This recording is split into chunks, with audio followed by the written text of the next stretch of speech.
사랑하는 성도 여러분, 오늘도 여러분의 모든 길 가운데 주님과 동행하시는 축복이 있기를 소망합니다. 오늘 우리가 함께 묵상하실 하나님 말씀은 잠언 29장 1절에서 15절의 말씀입니다. 자주 책망을 받으면서도 목이 곧은 사람은 갑자기 패망을 당하고 피하지 못하리라. 의인이 많아지면 백성이 즐거워하고 악인이 권세를 잡으면 백성이 탄식하느니라. 지혜를 사모하는 자는 아비를 즐겁게 하여도 창기와 사귀는 자는 재물을 잃느니라. 왕은 정의로 나라를 견고하게 하나 뇌물을 억지로 내게 하는 자는 나라를 멸망시키느니라. 이웃에게 아첨하는 것은 그의 발 앞에 그물을 치는 것이니라. 악인이 범죄하는 것은 스스로 올무가 되게 하는 것이나 의인은 노래하고 기뻐하느니라. 의인은 가난한 자의 사정을 알아주나 악인은 알아줄 지식이 없느니라. 거만한 자는 성읍을 요란하게 하여도 슬기로운 자는 노를 그치게 하느니라. 지혜로운 자와 미련한 자가 다투면 지혜로운 자가 노하든지 웃든지 그 다툼은 그침이 없느니라. 피 흘리기를 좋아하는 자는 온전한 자를 미워하고 정직한 자의 생명을 찾느니라. 어리석은 자는 자기의 노를 다 드러내어도 지혜로운 자는 그것을 억제하느니라. 관원이 거짓말을 들으면 그의 하인들은 다 악하게 되느니라.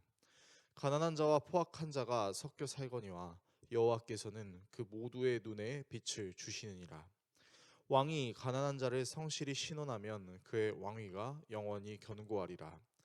채찍과 꾸지람이 지혜를 주거늘 임의로 행하게 버려둔 자식은 어미를 욕되게 하느니라. 아멘. 오늘 본문은 한 나라의 번영과 한 가정의 행복을 위한 몇 가지 교훈들을 다루고 있는데요. 어떤 내용이 있는지 함께 살펴보도록 하겠습니다. 먼저 잠언 기자는 자주 꾸지람을 듣는 목이 곧은 사람에 대해 이야기하는데요. 성경에서 목이 곧다라는 것은 마치 목에 멍에를 매지 않으려고 버티는 소의 모습처럼 완고함이나 고집이 센 상태를 의미합니다. 신앙적으로 적용하면 하나님의 말씀에 불순종하며 거역하는 상태를 의미하는 것이죠. 이런 자들이 맞이하게 될 운명은 결국 파멸입니다. 이런 통치자의 다스림을 받는 백성들은 탄식할 수밖에 없고 나라의 재산이 탕진되며 이런 통치자의 주변에는 아첨하는 자들 뿐입니다. 그 아첨은 결국 함정이 되어버리는 것이죠. 또한 잠언 기자는 악인과 의인에 대한 이야기를 하는데요. 잠언에서 악인은 미련한 자, 죄인, 교만한 자의 의미를 담고 있으며 의인은 하나님을 경외하는 자, 지혜로운 자, 겸손한 자, 정직한 자의 의미를 담고 있습니다. 악인은 자신이 지은 죄에 덫에 스스로 걸려들며 가난한 사람의 형편을 무시하고 여러 사람을 들쑤셔서 온 성읍을 시끄럽게 만들고 원만한 대화보다는 다투는 것을 더 좋아하고 남을 피 흘리게 하는 것을 좋아하며 자신의 감정에 치우쳐 분노를 제어하지 못하는 모습을 보이지만 의인은 자신을 창조하신 하나님을 찬양할 줄 알고 형편이 어려운 사람을 함부로 무시하지 않으며 자신과 타인의 분노를 조절할 줄 알고 원만한 대화를 통해 문제를 해결합니다. 자문 기자는 통치자가 거짓말에 귀를 기울이지 않고 가난한 사람을 정직하게 재판할 줄 알아야 함을 강조하며 세상 속에 있는 가난한 자와 착취하는 자, 빈부와 귀천, 남녀노소에게 하나님이 모두 햇빛을 주셨기 때문에 통치자는 이 점을 기억해서 공의롭게 재판해야 할 것을, 통치할 것을 다 가르쳐 주십니다. 또한 자녀들 역시 회초리를 사용해서라도 올바른 길로 훈육해야 할 것을 강력하게 권합니다. 자녀를 무조건 훈육하지 않는 것이 자녀를 사랑하는 것이 아님을 말하므로 오늘 본문은 끝을 맺습니다. 오늘의 말씀을 우리의 삶에 어떻게 적용해야 할까요? 나라와 가정에 필요한 것은 두 가지입니다. 하나는 나라와 가정의 통치자이고 또 하나는 나라와 가정의 구성원입니다. 왕에게 백성은 단순히 다스리기만 해야 하는 존재가 아니라 그들의 목소리에 귀를 기울일 줄 알아야 하는 존재입니다. 공의로 나라를 다스릴 줄 아는 왕은 자신만이 나라를 볼 수 있다고 생각하지 않고 나라의 구성원인 백성들의 생각과 마음을 잘 읽을 줄 알아야 합니다.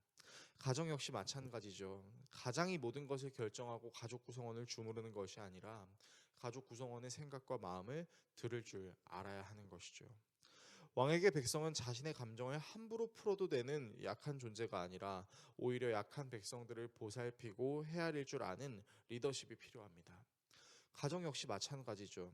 사랑하는 가족 구성원을 자기가 먹여 살린다는 이유만으로 가족 구성원들을 함부로 해야 하는 것이 아니라 가족 구성원의 필요와 돌봄을 할 줄 아는 리더십, 그리고 무엇보다 내가 할 수 없는 것을 가족 구성원이 할 수 있다는 것을 인지해야 하는 것이죠.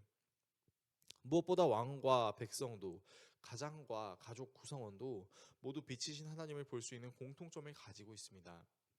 이 말을 다르게 적용하면 하나님 앞에서는 아무리 왕이나 가장이 잘났어도, 백성이나 가족 구성원이 잘나지 못했어도 모두 50보 100보의 수준이라는 것이죠. 왕이나 백성이나 가장이나 가족 구성원도 모두 하나님의 은혜가 필요한 존재이며, 우리에게 오신 예수님 역시 모든 사람을 위하여 오신 분이라는 것이지요. 따라서 왕과 가장은 우리를 사랑하셔서 자비를 베푸신 하나님의 성품과 사랑을 잘 기억해야 할 것이고, 그 사랑을 백성과 가족 구성원에게 실천할 필요가 있으며, 하나님은 자신이 만드신 피조물인 우리를 함부로 여기신 적이 없다라는 것을 기억하며 백성과 가족 구성원을 함부로 대하지 말아야 할 것이고, 또한 가족 구성원과 백성들 역시 왕과 같은 나라와 가족의 구성원이라는 사실을 기억해야 할 것입니다.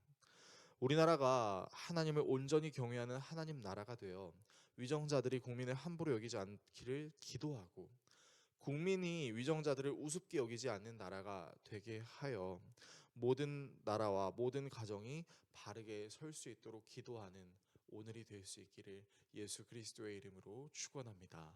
기도하겠습니다. 우리를 사랑하시는 하나님, 하나님은 통치자를 그리고 구성원을 모두 사랑하시며, 통치자가 구성원을 함부로 지배하지 않고 구성원이 통치자를 우습게 여기지 않는 하나님 나라를 원하십니다. 오늘 삶을 시작하면서 내가 속한 나라를 위해, 또 내가 속한 가정을 위해 기도하는 우리 모두가 되게 하여 주십시오. 예수님의 이름으로 기도합니다. 아멘.